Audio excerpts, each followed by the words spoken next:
Everybody, I'm going to talk about the mechanisms for carboxylic acid and amide reductions using lithium aluminum hydride.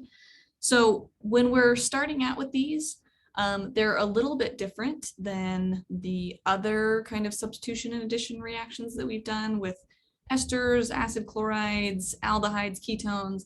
Slightly different, but you're going to see a lot of the same patterns present here. So LiAlH is our strongest nucleophile, so it's the only one that can really react with all of the carbonyls present. So I always like to start off, especially when I'm doing a new mechanism, it does help to think about what the product looks like.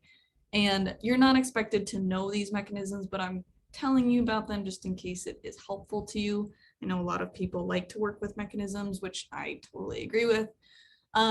So think about, though, whenever we've got something that kind of has the same oxidation state as an ester or an acid chloride, where you've got, 3 bonds to some heteroatom that's electronegative. When you're using LiAlH, you're going to end up adding 2 hydrides to that carbonyl. Okay, so in the case of the carboxylic acid, if I add 2 hydrides, I get to this product after, an acid quench.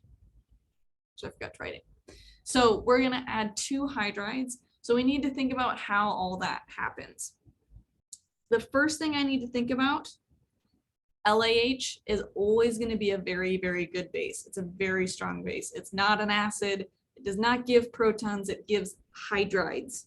So this is your H- source. Okay, we want to think about it as H-, not H+.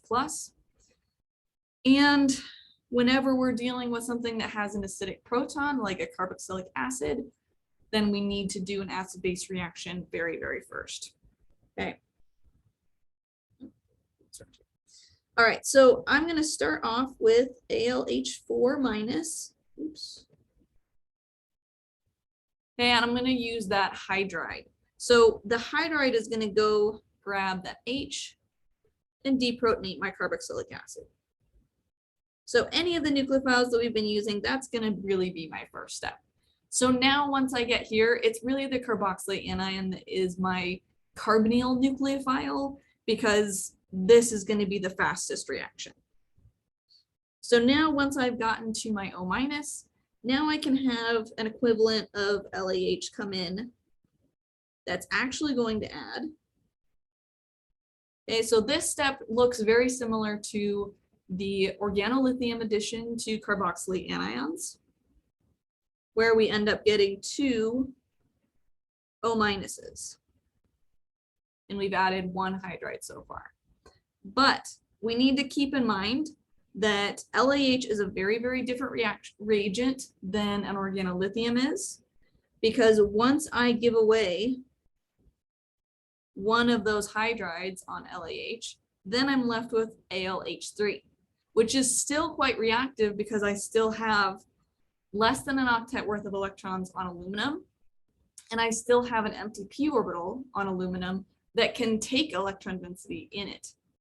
So one of these O-, it doesn't matter which one, but one of them is going to go coordinate to the aluminum. And that is the Lewis acid character of AlH3. So think about this just like we did with aluminum trichloride with the electrophilic aromatic substitution reactions, where we had the chlorine go and attack the aluminum. That is the exact same thing that's happening here. A Lewis acid is just an electron acceptor. Okay, so it accepts electron density into it.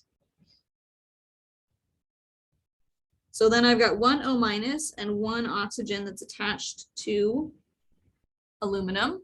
Okay, so now what I've done is, you can kind of think about that AlH3 as like kind of a proton.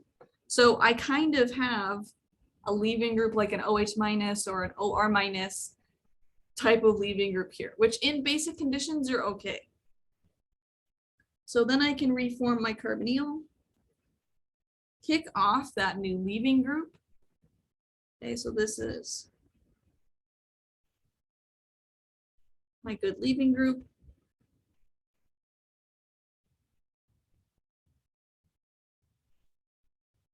And then I get an aldehyde, and then off on the side here, I get my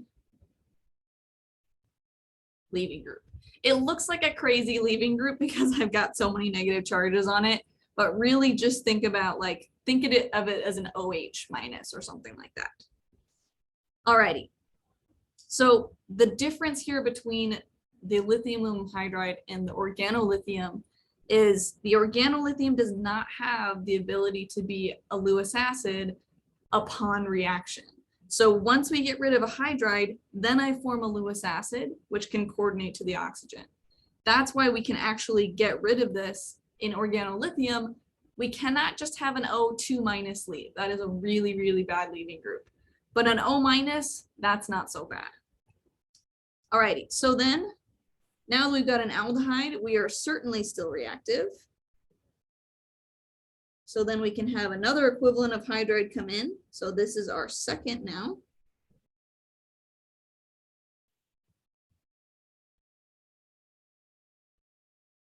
And at this point, I cannot do anything else. I have no leaving groups. I don't have anything that I can do. So that's when my quench is going to come in.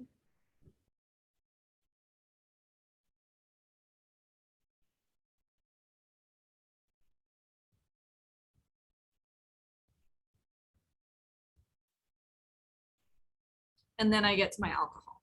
Okay, so we're going to see a very similar situation here with the amide.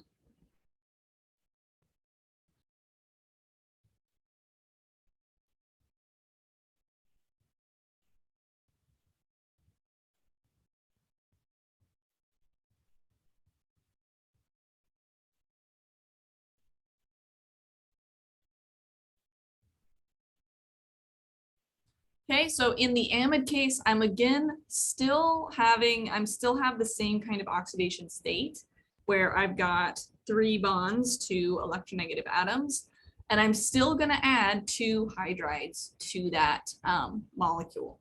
So it's going to turn out actually that instead of ending with an alcohol like we have in the other carboxylic acid derivative type functional groups, I'm actually going to end up making an amide. Okay, so I'm going to get rid of that oxygen, and we're going to see that it's very, very similar to what we did up here in terms of leaving group ability. All right, so first one, we don't have any protons that we need to worry about right now. So we can go ahead and use our first equivalent of hydride at that carbonyl electrophile. That's my first addition. At this point, again, I have the same kind of situation where I have that O minus present, and I've just made LiAlH4.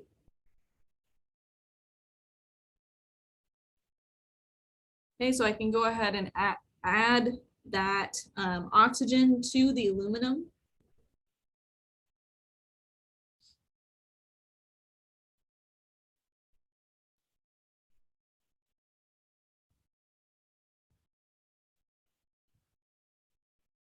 So just like I did over here, when we get to that tetrahedral intermediate, we can use this as our leaving group. And if we think about what's around to kind of help kick it off, just like we did here in terms of reforming that carbonyl, we're going to do the same process, except we're going to add the nitrogen lone pair in, kick that off.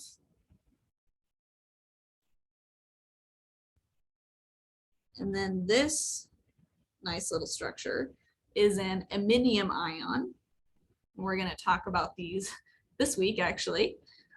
So one thing I want to note about that intermediate, though, is it kind of looks like I've got 2 leaving groups, right? I could go this way and kick off that nitrogen, or, I could even think about doing it over here, or I can use the nitrogen lone pair and kick off the oxygen. So if I'm thinking about which one is a better leaving group, would I rather have an O minus or an N minus, right? Oxygen is more electronegative, so it's going to be able to stabilize that negative charge a little bit better. That's going to be the better leaving group. That's what's actually going to come off. So that's why we see the nitrogen stick around, because it's just not as good of a leaving group as the oxygen is once it's attached to the aluminum, the ALH3. There's some name to it, I'm sure. Okay, so once we're here, that iminium ion is definitely still reactive. So it can react with another equivalent of LiAH. Okay, we can just treat it exactly like we do a carbonyl.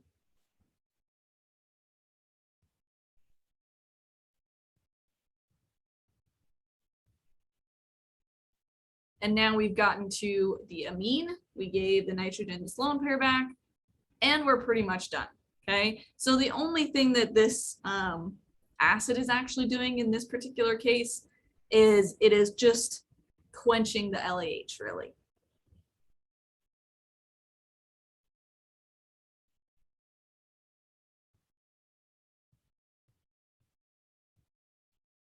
All right, so again, as always, let me know if you have any questions, and hopefully these mechanisms kind of help you tie things together a little bit, but they're very, very similar to what we've already seen in terms of the acid chloride or the ester mechanisms. Just think about these like those two mechanisms and you'll be fine. All righty, have a good one and let me know if you have any questions.